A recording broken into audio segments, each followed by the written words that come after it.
नीलकंठ महादेव से अद्भुत भला कौन, प्रकृति के रहस्यों से अकल्पनीय भला क्या है। इस बात को लेकर जरूर विमर्श हो सकता है कि जो सनातनी विज्ञान है वो कितना प्राचीन है, क्या चीजें हैं उसमें जो सारी दुनिया को शायद आज भी नहीं मालूम। लेकिन ये प्रश्न जरूर सबके मन में उठता है कि जिन चीजों का आविष्कार चंद 100 वर्ष पहले हुआ, उनका बोध हमारे वेदों में सैकड़ों वर्ष पहले आखिर कैसे है।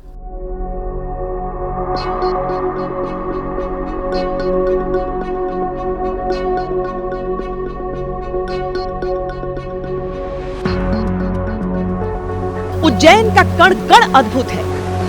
उज्जैन का चप्पा चप्पा अविश्वसनीय है। उज्जैन से जुड़ा हर रहस्य अकल्पनीय है।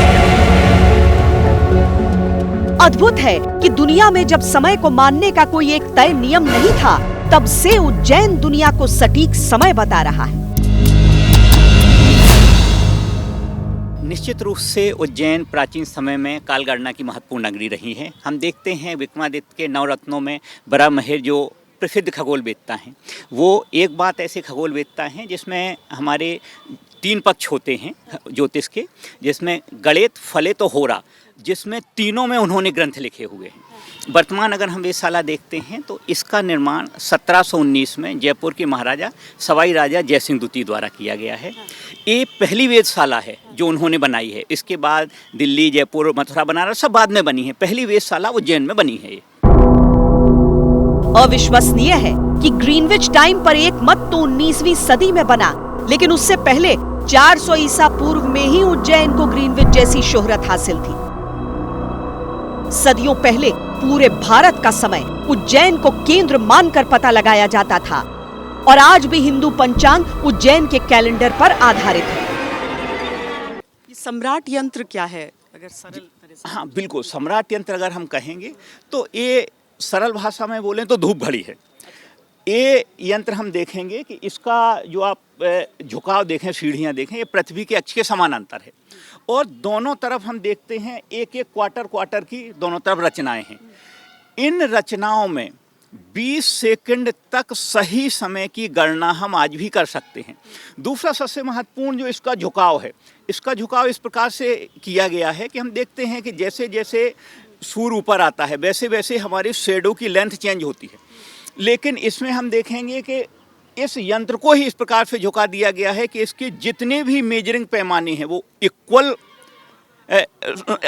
लेंथ के हैं और यंत्र इस प्रकार से झुका हुआ है कि 20 सेकंड में सूर्य ऊपर आके शैडो कितनी चेंज होगी उसके हिसाब से परिवर्तन है। तो हम कल्पना कर सकते हैं 300 साल पहले तो बनी है, लेकिन गणना विज्ञान कितना डेवलप था कि उस समय भी ये गणना सटीक थी कि 20 सेकंड में सूर्य ऊपर आएगा, शैडो की लेंथ कितनी चेंज होगी, उसके हिसाब से यंत्र को कितना झुकाना है। और आज भी यंत्र उसी स्थिति में है। जितना भी जो चेंज हुआ वो जो साइड में प्लास्टर वगैरह वो हुआ है, बाकी यंत्र की मूल को बिल्कुल नहीं बदला गया है।